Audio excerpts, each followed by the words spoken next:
алмаса уже сразу шыға береді. Кетіп қалады өкінішке. Плюстан деп жазса шығу керек уже.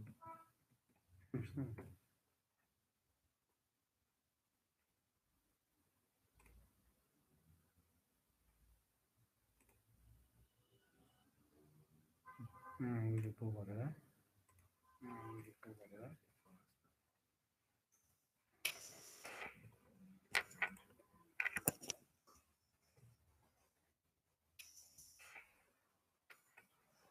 Oldu.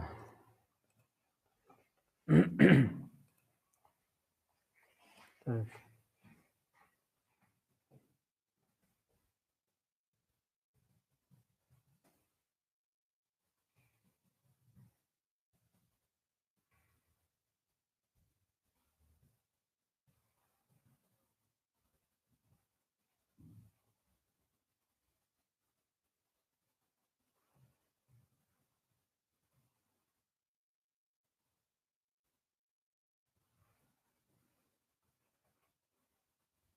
Өзіңіздің сообщениеңізді үстін басып тұрсаңыз, төбеде леппелік шығады ғой, соны бассаңыз кімдер оқығаны көрініп тұрады ғой.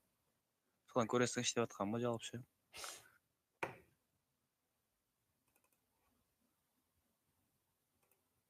Иә. Ол да бар еді. Ол вариант бар екен ғой.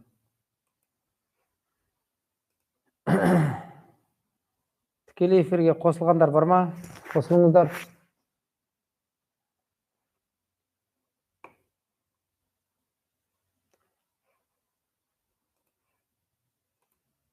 Құрметті студенттер, мен Нұртаза ағайларының тікелей эфирін пайдаланып жатырмын. Мен өзімдікі әлі дайын емес, әлі мен іске қосқан жоқ екен. Сондықтан уақытша Нұртаза ағайдың несін пайдаланып жатырмын.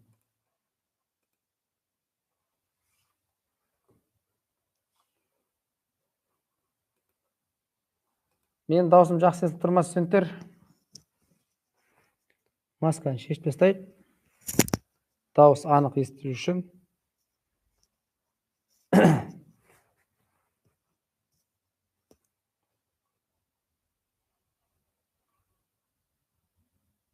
Бүгінгі тақырыбымыз радио баттон және радио групп компоненттермен танысу, сонымен жұмыс жасау. Енді сіздерге қысқаша ақпарат беріп кетейін. Радио баты мен радио групп компонент жайлы. Кейбір әдебиеттерде бұл радио баты мен радио группты ауыстырып қосқыш батырмалар деп те атайды. Егер осындай бір атау кезіп қалса, оны бірден радио батын екенін ажыратыңыздар. Радио батында бұл стандарт компоненттер қатарына жатады. Демек, стандарт палитрасының ішінде орналасқан радио батын. Бұл радио батын компоненті көп жағдайда бір ғана мән қабылдану керек болған жағдайларда пайдаланады. Мысал келтірейік. Мысалы, сіз орындап оққан жаңағы сауалнама тест тапсырып жатасыз, тесттің ішінде тек қана 5 жауаптың ішінде біреу ғана дұрыс болса, онда тек біреуін ғана таңдайтын мүмкіндікке беретін компоненті сол радио батын компонент дейміз. Радио компонентімен жұмыс жасау үшін қысқаша бір мәлімет ретінде сіздерге слайд жіберейін қазір. Слайдты жүктеп алыңыздар телефондарыңызға. Сол слайдта қысқаша радио батының қасиеттері, одан бөлек тапсырмалар бар. Соларды слайдтан көріп алыңыздар.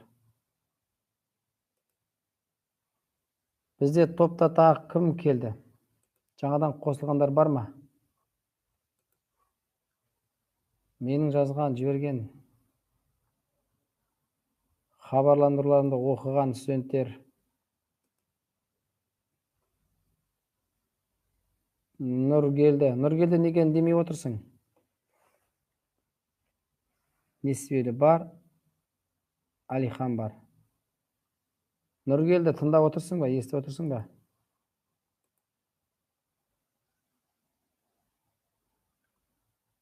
Чатқа жазып отырыңыздар.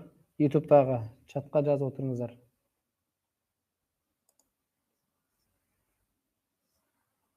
Тағы да кім қосылды жаңадан? WhatsApp-қа плюс белгісін жіберіңіздер.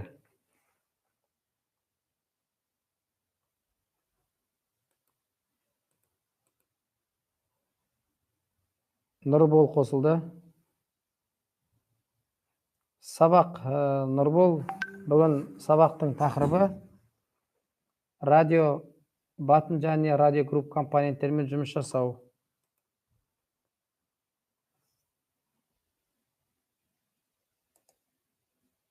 Маған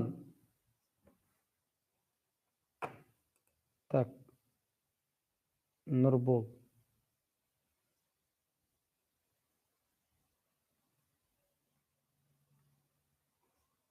бізде Нұрбол деген жоқ қой. Жаңабай Нұрбол дейді.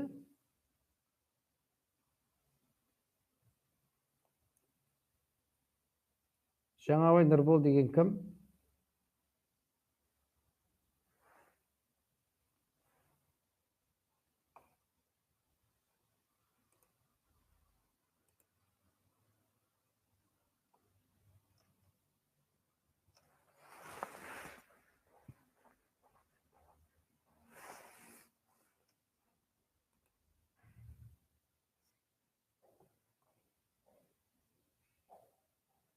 Балдар, қалғандар қайда? Группада 5-ақ студент отырмыз ғой. Қалғандарыңыз көрінбейсіздер ғой.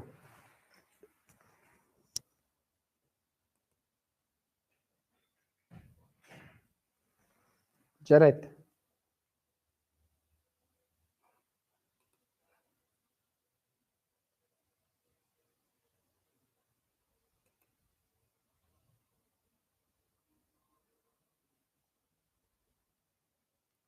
Бұл эфирге тек қана студенттер ғана қосылсын.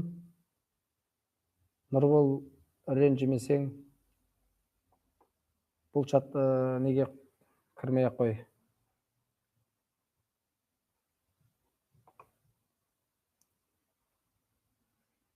Аружан қосылды бізге жаңадан.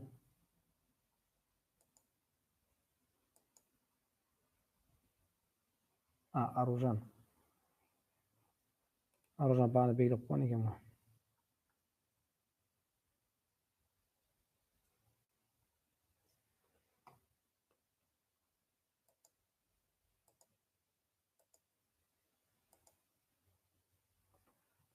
Жаңа Нұрбол кімдер отырды? Қайда олар? Айбой, Нұрбол дедім ғой. Нұрболат.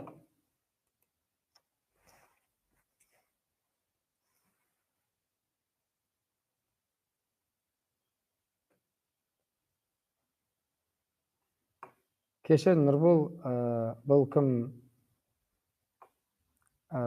танысаң, Мұртаза деген жігіт бар еді, сол жігіттің несін пайдаланып отыр едім. YouTube каналын пайдаланып отыр едім. Бұл қазір студенттермен онлайн сабақ болып жатыр. Сондықтан қатыспай қойсаң болады бұл неге.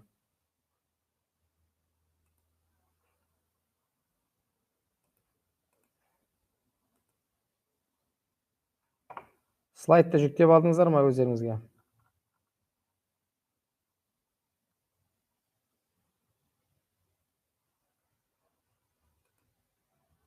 Неге слайд келіп жатыр чаттарыңыз? Кім Нұржан? Жазған чаттарыңыз келіп жатыр ғой?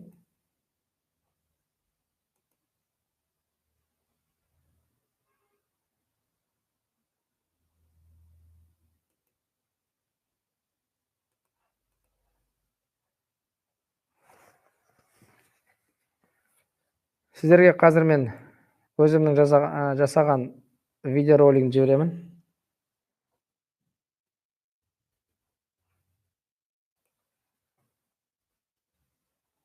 Осы видеоролик арқылы кіріңіздер, видеороликті ашып қараңыздар. Радио батын мен радио группты қалай пайдаланамыз, қалай жұмыс жасаймыз. соны көрсеткен. Тапсырма ретінде сіздерге мынаны жіберемін. Бірінші тапсырма.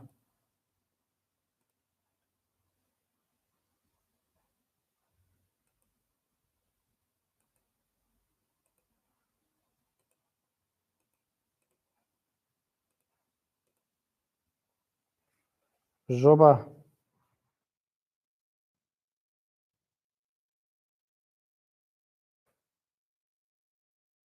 Жоба үлгісі мынандай бірінші тапсырманың. Екінші, бұл тапсырманың нәтижесінде мынандай болу керек.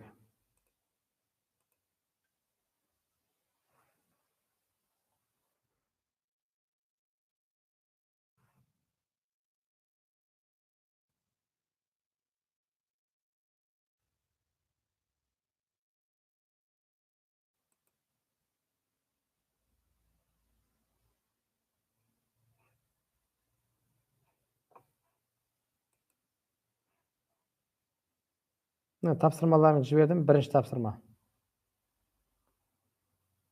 Ана видеороликті көріп, осы тапсырмаларды орындап маған жіберіңіздер. Екінші тапсырманы жіберемін қазір.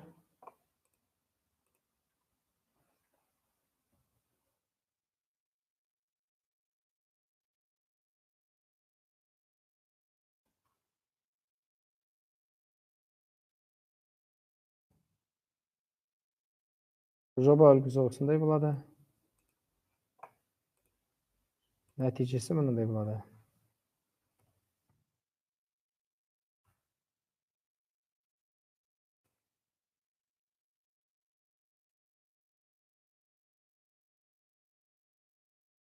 Студенттер, жаңа біреулеріңіз айтып отырсыздар, менде компьютер жоқ, менде Delphi программасы жоқ, тағы басқа. Енді компьютер жоқ, Delphi программасы жоқ. Студенттер, тапсырманы қалай тапсырамыз? Тапсырманы тапсырғанда былай істейміз. Мен жоғарыда 2 тапсырма бердім. 2 тапсырманың маған Delphi-дегі файлын емес, соның ішінде жазылатын кодын жазып жібересіздер маған. Түсіндіңіздер ме? Программалық кодын. Бәрін әдемілеп түсіндіріп жазып жібересіздер. Қазір бір мысал келтіріп ортаға тастайым. Дәл солай жазып жібересіздер. Басқалар компьютер барлар, олар сіздерге оңай бұл нәрсе. Тез ана жұмысты жасап, маған файлды, барлық папканы архивтеп қысып жібересіздер маған. Сіздерге ең тиімді сол жол деп ойлаймын.